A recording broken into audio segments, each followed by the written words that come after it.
কবি বলেছেন, এমন দেশটা কোথায় খুঁজে পাবে না কো তুমি, সকল দেশের রানী সেজে আমার জন্মভূমি।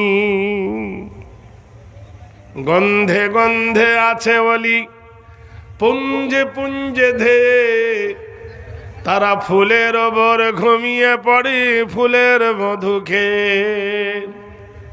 ভাইয়ের মায়ের এত স্নেহ কোথাও গেলে পাবে না কেহ, ও মা তোমার চরণ দুখানা বুকে আমায় ধরি, আমার যে দেশেতে জন্ম আমার সেই দেশেতে যেন মরি। কবির ভাষায় জন্মভূমির স্বাদ তিনি বলেছেন, বেদের ভাষায় বলা হয়েছে স্বর্গদপিমা গরিয়সী জন্মভূমি জানিবেচ্চ। বিশ্ব নবী তাজদারে মদিনা জন্মভূমি ছেড়ে, বাপের মায়ের ভিটা ছেড়ে মক্কাবাসী তাকে বাধ্য করলো মক্কায় যেতে। মক্কা থেকে মদিনায় রাতের অন্ধকারে প্রিয় সাথী আবু বকরকে সঙ্গ নিয়ে নবী আমার মদিনায় চলে গেলেন। নবীর যাওয়ার পরে পরে কিছু কিছু লোক জমি জায়গা বিক্রি করে মক্কা ছেড়ে তারা চলে গিয়েছিলেন, কিন্তু একজন ব্যক্তি কাবা শরীফে ঝাড়ু দিতেন, কাবার ঘর মুছতেন, কাবার চাতালটা সুন্দর করে ধুইতেন। একদিন কাবার চাতালটা মুছতেছে আর চোখ দিয়ে ঝরঝর করে পানি পড়ছে নবীর মহব্বতে। চাচা দাঁড়িয়েছিল পাশে, জিজ্ঞেস করছে ভাতিজারে, ভাই পরে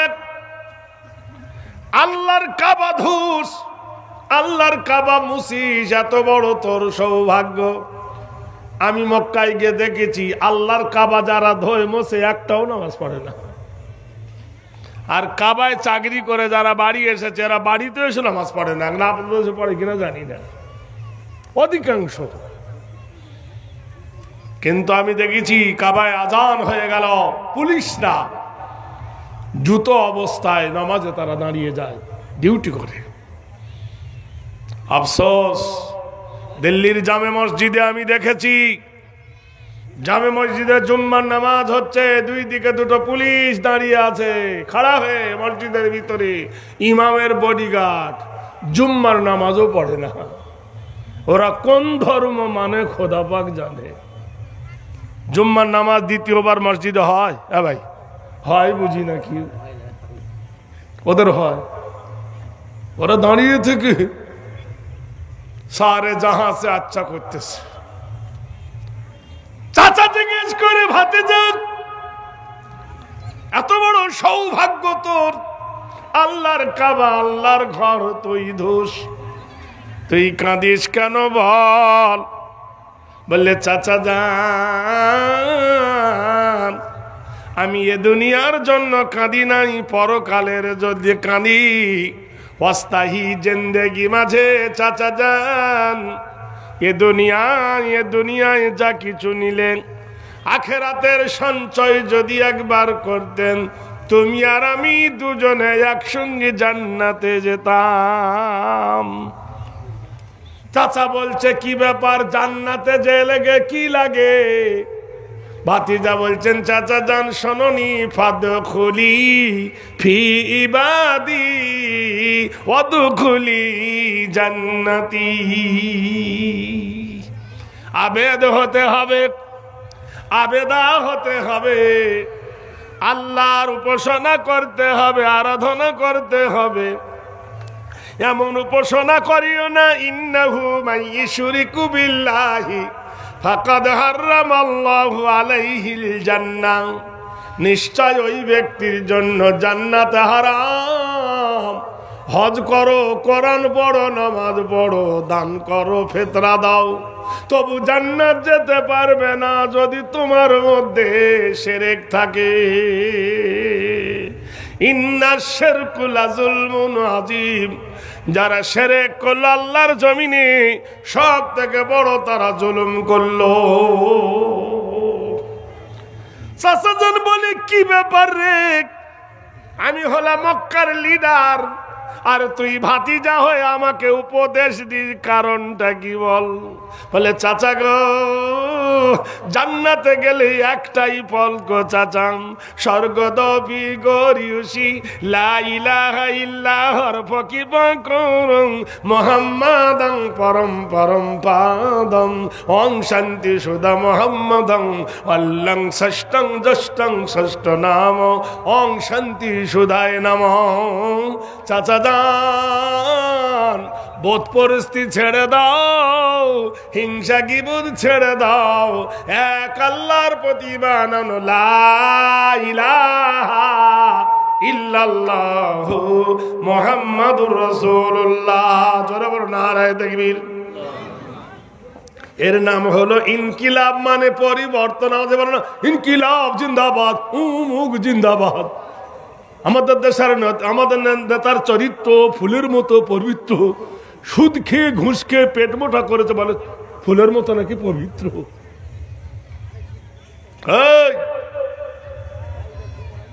পৃথিবীর বুকে কত স্লোগান আছে, ইনকিলাবের অস্ত্র মোদের লা ইলাহা ইল্লাল্লাহ। বলো লা ইলাহা ইল্লাল্লাহ। এই কলেমা বিপ্লবী ভাই, ভয় করি না আর কারো, ভয় করি না, ভয় করি না, আসুক না বানঝড় আরো। বদর উহুদ খন্দকে জয় এনেছি 10 দিকে, জালেম জনের প্রাসাদ চিরে ধ্বংস করি গায়রুল্লাহ লা ইলাহা ইল্লাল্লাহ। চাচা বাচাই, তুই মুসলমান হয়েছিস? বললে, জি হ্যাঁ। কেমনে হলি? ইয়া আইয়ুহাল্লাযীনা আমানু উদখুলু ফিস-সিলমি কাফা। হে ঈমানদারেরা রে, যারা ঈমান এনেছ, পুরোপুরি ইসলামের ভিতরে ঢুকে যাও, আমি পূর্ণাঙ্গ মুমিন হয়ে গেছি। আর আমরা সুদও খাবা, মসজিদেও যাব, আমরা মিথ্যা কথা বলবো, মসজিদেও যাব, চুরিও করব, মসজিদে যাব। এরকম লোক আছে না, কেউ যদি মদ খেয়ে মসজিদে ঢোকে, গলা ধাক্কা দিবে, এই বেরো, তুই মদ খেয়েছিস। আর কেউ সুদ খেয়ে পেট মোটা করে মসজিদে গেছে, বলে এটা আমার সেক্রেটারি, সুদখোর হয়েছে সেক্রেটারি।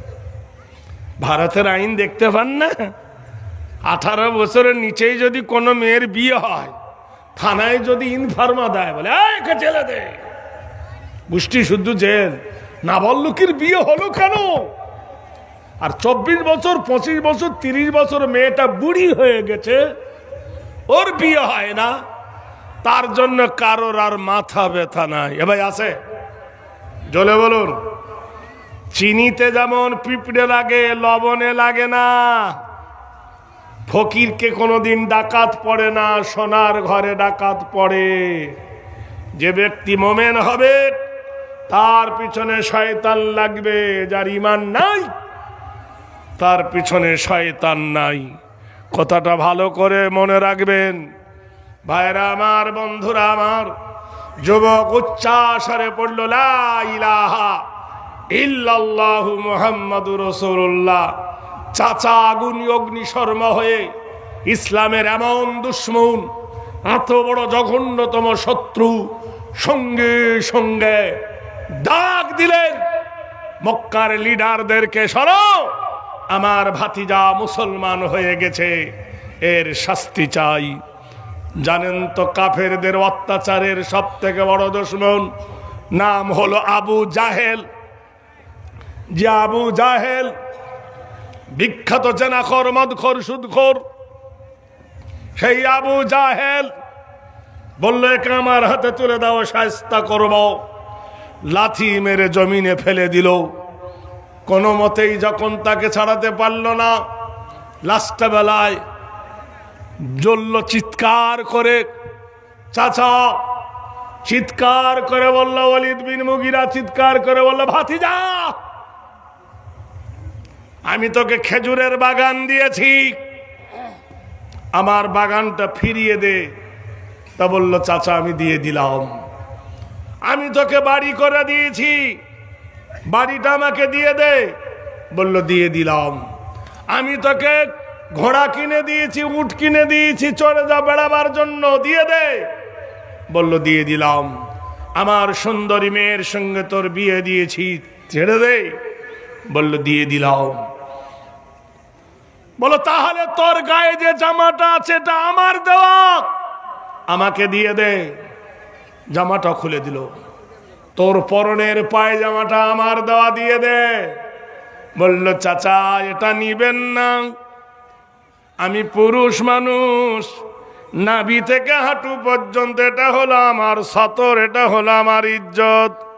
চাচা যান, সব তো দিয়ে দিয়েছি যা আমার ছিল, আর কিছু নেই। এই কাবা শরীফের সামনে আমাকে উলঙ্গ করো না, আমাকে ন্যাংটা করো না, বেইজ্জতি করো না। সারা পৃথিবীর মানুষ আপনি জানেন, কোরআন শরীফে আল্লাহ পাক বলেন, ইয়া আইয়ুহাল্লাযীনা আমানু ইন্নামাল মুশরিকুনা নাজাসুন ফালা ইয়াকরাবাল মাসজিদাল হারামা বাদা আমিহিম হাযা। কেউ যদি ছুটে গিয়ে হারাম শরীফের ভিতরে লুকায়, অন্যায় করে, কেউ যদি হারাম শরীফের ভিতরে আত্মগোপন করে, তো সে হারাম শরীফের ভিতরে তুমি শাস্তি দিতে পারবে না, মারতে পারবে না, কষ্ট দিতে পারবে না, জুলুম করতে পারবে না। কিন্তু হারাম শরীফের ভিতরে যুবকের পরনের পায়জামাটা আবু জেহেল আর উতবা মল্ল টান কোমর থেকে পায়জামার দড়ি কেটে গিয়ে সম্পূর্ণ 30 বছরের ইয়াডাল মডার্ন যুবক উলঙ্গ হয়ে গেল। তার দেহে কোনো কাপড় আর ছিল না। ভাইরা আমার, বন্ধুরা আমার, ইসলামের জন্য কি অবস্থা দেখেন, ত্যাগ দেখেন। এই অবস্থায় 2 হাতে নিজের ইজ্জতকে ঢেকে ছুটেছেন মায়ের কাছে, জননীর কাছে। আম্মা জান, আম্মা জান, একটু দরজা খুলুন, ওগো দরদি বাও, তোমার ছেলের এই দুরবস্থা দেখো। মা গো, একটা পরনের কোনো কাপড় আমাকে দাও। অশ্রু ভরা পানি নিয়ে মা চোখের পানি ফেলে বলল, বেটা রে, নতুন করে আর কোনো শেকায়েত দিস না। বেটা রে শোন, আজ কয়দিন হলো আমার দয়ার নবী মুহাম্মদুর রাসূলুল্লাহকে ওরা মেরে জন্মভূমি থেকে তাড়িয়ে দিয়েছে। আমি সেই ব্যথায় বড় ব্যথিত। নতুন কোনো ব্যথা আমার দিলে জায়গা হয় না।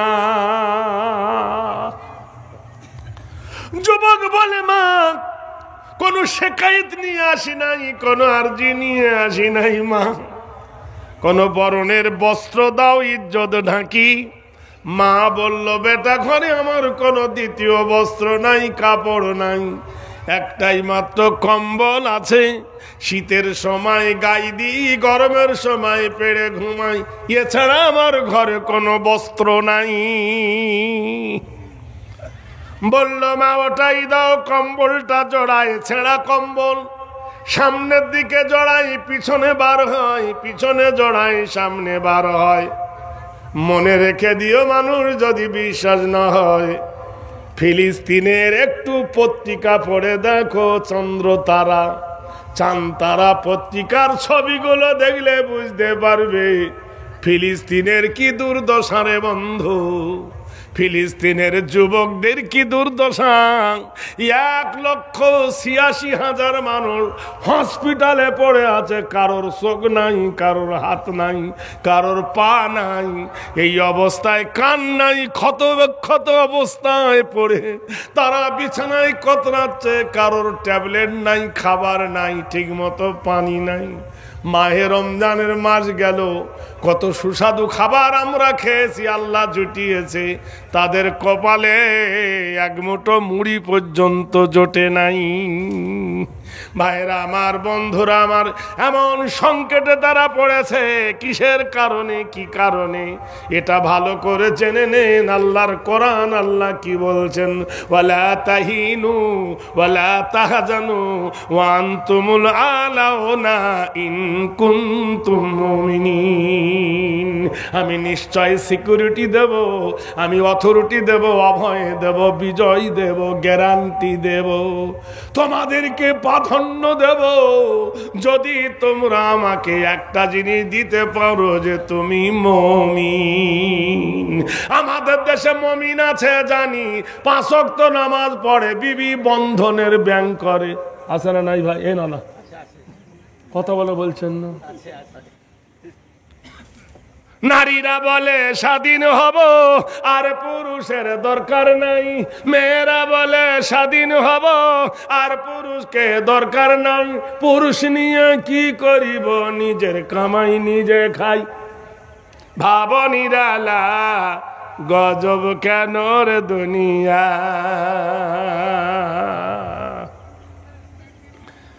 ভাইরা আমার, বন্ধুরা আমার, নারীরা স্লোগান দিতে লেগেছে, স্বামীর কথা মানব না, বদ্ধ ঘরে থাকব না, নবীর কথা মানব না, একটার বেশি নেব না। কি বলেন দিনি? একটার বেশি কি নিবে না? ছেলে নেবে না, মানে ঘোড়া হয়ে বেড়াবে। 2-3টে হলে চেহারা খারাপ হয়ে যাবে। আমাদের দেহ, আমাদের মন বাধা দিবে কেন অন্যজন? আমরা স্বাধীন, আমরা নারী, যা ইচ্ছা তা করতে পারি। ফিলিস্তিনের মানুষ যখন প্রেমে ডুবে গেল, মদে ডুবে গেল, সুদে ডুবে গেল, আয়েশ আরামে ডুবে গেল, অতএব সেখানে সর্বপ্রথম একটা মসজিদ আছে, যে মসজিদটার নাম হলো মসজিদুল আকসা। কত দামি মসজিদ! সেই মসজিদ ছেড়ে দিয়ে তারা মদের আড্ডায়, হোটেলে পড়ে থাকতো। আজ তারা কেঁদে বেড়াচ্ছে, হায় হায় করে বেড়াচ্ছে। দুর্দশা দেখে নাও ভাইরা আমার, বন্ধুরা আমার, জেনে রেখে দিও, ইসলামের বিপদ হবে যত ঘনীভূত, ইসলাম হবে তত তারান্বিত। যুবক বলে, মা গায়ে জামা নাই, পরনের কাপড় নাই। মা গো, কোরআনে আল্লাহ বলেন, লা তাবুদু ইল্লাল্লাহ ওয়া বিল ওয়ালিদাইনি ইহসানান। আল্লাহ ছাড়া কারো ইবাদত করো না, আল্লাহর পরে তোমার মা বাপের সেবা করো। ওগো মা, তুমি বলো তোমার সেবা করব না আমি মক্কা থেকে হিজরত করব? নিজের বাড়ি ঠিক করুন। কোরআন আল্লাহ বলছেন, ইয়া আইয়ুহাল্লাযীনা আমানু কু আনফুসাকুম ওয়া আহলিকুম নারা। এমন বাপ আছে, তোর বেটা মদ খায়, বাপ শাসন করতে পারে না। এমন বাপ আছে, তার বেটা জুয়া খেলে, বাপ শাসন করতে পারে না। এমন বাপ আছে, তার বেটা ধরা পড়ে বিচার হয়, শাসন করে না। এমন বাপ আছে, তার মেয়ে অবৈধ সম্পর্ক করে, প্রেম করে, বাপ শাসন করে না। এত বড় দাড়ি, বড় পাগড়ি, মাসে মাসে শুধু উমরা করতে, কি করছে? আল্লাহর কিরে, খোদার কিরে, হাজি হয়েছি, মক্কায় গিয়ে ধাক্কা খেয়ে খেজুর এনেছি। ওটা লাভ করে কি লাভ? ওটা কি লাভ? কু আনফুসাকুম ওয়া আহলিকুম নারা। নিজে বাঁচো, তোমার আত্মীয়দেরকে বাঁচাও জাহান্নামের আগুন হইতে বন্ধ। এই জন্য নিজের বাড়ির বিবিকে সাবধান করুন, বন্ধন ব্যাংক থেকে বাঁচুন, বন্ধন ব্যাংক থেকে বেঁচে থাকুন। ঘুষ দিয়ে, টাকা দিয়ে চাকরি করলেন, আর সুদের টাকায় বিল্ডিং করলেন, আর পকেট মারি টাকাতে হজ করলেন। মরে যাওয়ার পরে কবরে কি হবে একটু ভাবেন। ভাইরা আমার, বন্ধুরা আমার, যেমনকার দুনিয়া তেমন থাকবে, তোমাকে শূন্য হাতে ফিরে যেতে হবে। মা বলো, এই অবস্থায় আমি কি করি? মা বলল, বেটা রে, যারা তোর গায়ের জামা খুলে নিয়েছে, পরনের কাপড় খুলে নিয়েছে, লক্ষ মানুষের ভিড়ে উলঙ্গ করেছে বেটারে, এদের আর কিছু আটকাবে না বেটা বাবু। তুই মক্কা ছেড়ে চলে যা মদিনায়। বললো মা তুমি চলো। বলি এই সময় যাওয়া তোর পক্ষে সম্ভব নয়, আমি হাঁটতেও পারবো না, আর তোর সঙ্গে আমাকে দেখলে তোকেও মেরে ফেলবে, আমাকে মেরে ফেলবে। বাবা দিনের বেলায় লুকিয়ে থাক, রাতের বেলায় কোনো কষ্ট করে মদিনায় নবীর কাছে চলে যা, মদিনায় গেলে শান্তি পাবি। রাতের গভীরে যুবক ছুটেছে দুর্গম গিরি কান্তার মরু দুস্তর বারাবার, লঙ্ঘিতে হবে রাত্রি নিশীতে যাত্রীরা হুঁশিয়ার। রাতের বেলায় পাহাড়ের গিরিপথ ভেঙে পালাতে হবে, এই অবস্থায় যদি কেউ দেখে নাই তো সর্বনাশ হবে। আবার সকাল হয়ে যায়, পাহাড়ের গুহায় লুকিয়ে যায়, আবার রাত নামে, আবার ছোটে, কয়েকদিনের ব্যবধানে মদিনায় চলে গেলেন। বেদ বলছেন শীতিত নাম সিদ্ধি, নবস্থিত নবকল্যাণ শ্রুতি সর্বদা। সস্তায় যেটা পাওয়া যায় সস্তাতে হারিয়ে যায়, যেটা কঠিন অবস্থায় পাওয়া যায় সেটা যাবার সময় বলে যায়। কষ্ট পেলে না, বেগ পেলে না। মেয়েদের যদি বিনা কষ্টে বাচ্চা হয়ে যেত তাহলে বাচ্চার প্রতি মায়ের প্রেম আসতো না। কিন্তু কত যন্ত্রণার মাধ্যমে মা আমার সন্তান ভূমিষ্ঠ করে, তাই তার কলেজা ছেঁড়া নেচড়া প্রেমের প্রতি, বাচ্চার প্রতি মায়ের প্রেম থাকে। আল্লাহর নবীর সাহাবী চলে গেলেন মদিনায়। তখন মদিনার ছাদ হয় নাই, খেজুর পাতার দিয়ে ছাওয়া, খেজুর গাছ দিয়ে খুঁটি তৈরি করা মসজিদে নববী। খোলা আকাশের নিচে শীতে বসে বসে কাঁদতেছে। ফজর হয়ে গেছে। বেলাল হাবশী রাদিয়াল্লাহু তাআলা আনহু মসজিদে আযান দিতে আল্লাহু আকবার আল্লাহু আকবার। গুরু নানক বলেছেন, পৃথিবীর যত আওয়াজ আমি শুনেছি, কোনো আওয়াজ আমার প্রাণ কেড়ে নিতে পারেনি। আমি একটা ধ্বনিতে পাগল হয়ে গেছি। পৃথিবী পর্যটন করতে গিয়ে ভ্রমণে আমি শুয়ে আছি, এমন সময় দেখছি ভোর রাতে কে যেন চিৎকার করে ডাকছে, আল্লাহ মহান, আল্লাহ মহান। আমার কানের ভিতরে শাঁ শাঁ করে ঢুকে গেল। তারপর দেখলাম কে যেন চিৎকার করে বলছে, আশহাদু আন্না মুহাম্মাদার রাসূলুল্লাহ।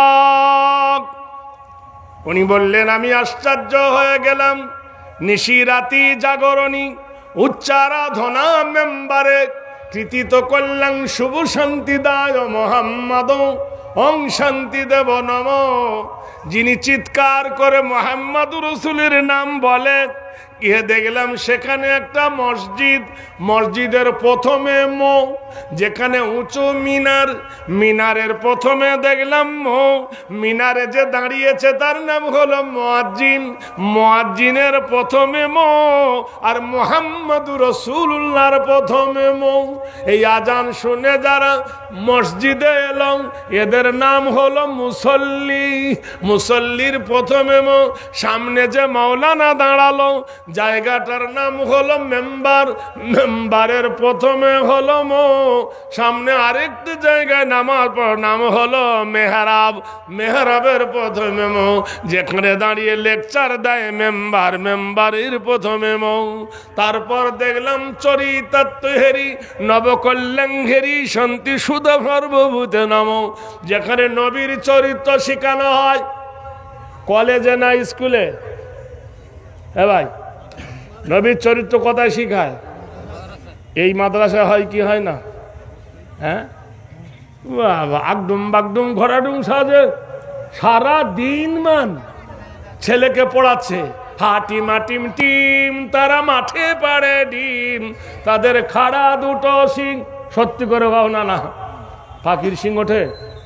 হ্যাঁ ভাই বলুন না। হাটিমা টিম টিম তারা মাঠে পাড়ে ডিম, তাদের খাড়া দুটো শিং। কত বড় মিথ্যা কথা, পাখির নাকি শিং ওঠে। তার ফের পড়াচ্ছে, তাঁতির বাড়ি ব্যাঙের বাসা, কোঘা বাঙের ছা, হায়ে দায়ে গান গায়ে তাই রে নাই রে না। তারপর ফের পড়াচ্ছে, পড়। বলে কি? মা গো মাসি পাচ্ছে হাসি, নিম গাছেতে হচ্ছে শিম, হাতির মাথায় ব্যাঙের ছাতা, কাকের বাসায় বাঘের ডিম। এর বেতন কত? 40,000 টাকা। আর যে ছেলেটা সকাল থেকে সন্ধ্যা পর্যন্ত একটাও মিথ্যা পড়ায় না,